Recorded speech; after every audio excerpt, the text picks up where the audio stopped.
Arsenal marked the halfway point of the season in the Premier League with a statement victory over Aston Villa with a 4-1 thumping of the Villains at the Emirates Stadium. Goals from Gabriel Magalhaes, Martin Zubimendi, Leandro Trossard, and Gabriel Jesus were enough to see Arsenal beat Aston Villa by 4-1, with Ollie Watkins scoring in the 4th minute of stoppage time to get what was a mere consolation for Aston Villa just moments after David Raya had made a brilliant save to deny John McGinn an opportunity to score.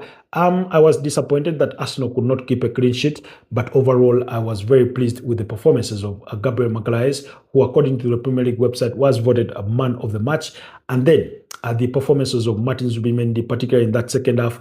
Leandro Trossard, what a player. I think he's very, very underrated.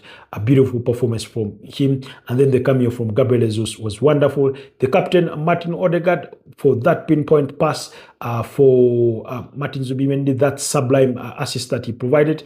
I think that's what Arsenal fans want to see from him week in, week out. Unfortunately, he does not get to deliver that, but I thought he looked really, really sharp. Had a couple of attempts on goal, with one going over the bar, but yeah, he looks very, very encouraged these days to try and have his, sight on goal and go for the long shot. That's why he was able to score against Brighton and Hove Albion. So the statement victory means that Arsenal finished the halfway point of the season, remaining at the summit, opening a 5-point lead against Manchester City, who play on Thursday, the 1st of 2026, against Sunderland at the Stadium of Light, while it is 6 points between them and the third place Aston Villa as we speak.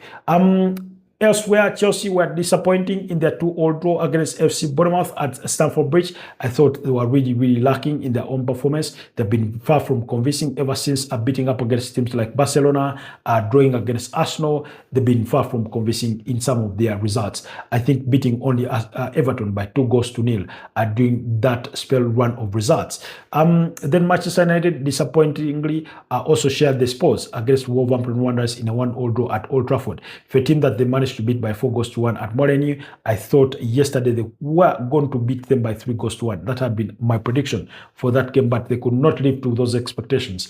And they dropped points. Patrick Douglas thought he had scored what was going to be the match winner for them, but that goal was ruled out for an offside.